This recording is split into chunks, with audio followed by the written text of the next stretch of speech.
Last Christmas. Kate is a young woman subscribed to bad decisions. Her last date with disaster? That of having accepted to work as Santa's elf for a department store. However, she meets Tom there, her life takes a new turn, and for Kate it seems too good to be true. Last Sunday I saw Last Christmas. You know, those Christmas movies that come out a full month before December?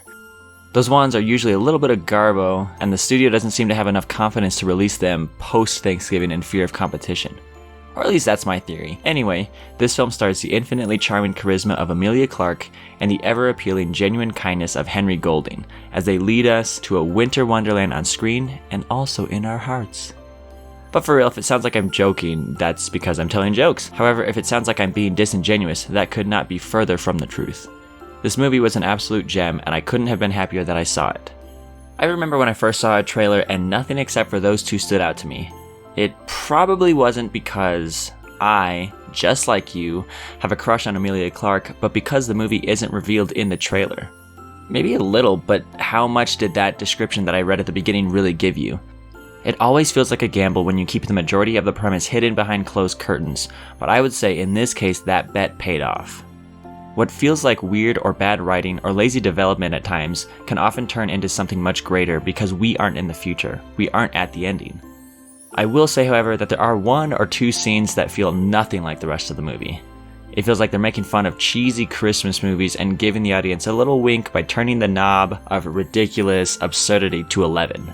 Those scenes consisting of Santa and Boy, and I promise I did not make up those names.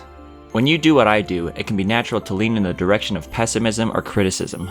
What I do being talk to myself in my room with a red light on about things I could probably never do, yet speaking with an authority as if God himself gave it to me. Aren't movies just great? Yeah, they are. And that's why this piece of art was worth my time and money, because they didn't just spit out some peppermint flavored hot chocolate for me to slurp up eagerly.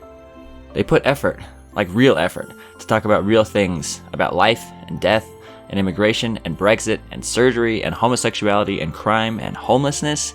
Yeah, Merry Christmas to all. Literally all.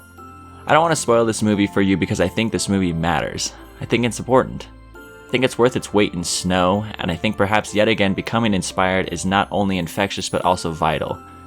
Taking part in this story didn't feel like I was wasting my time sitting on my butt in the front row of an AMC Theater 11, but instead I felt as if my life also matters, and your life matters, and your parents, and your sisters, and your bosses, and your neighbors.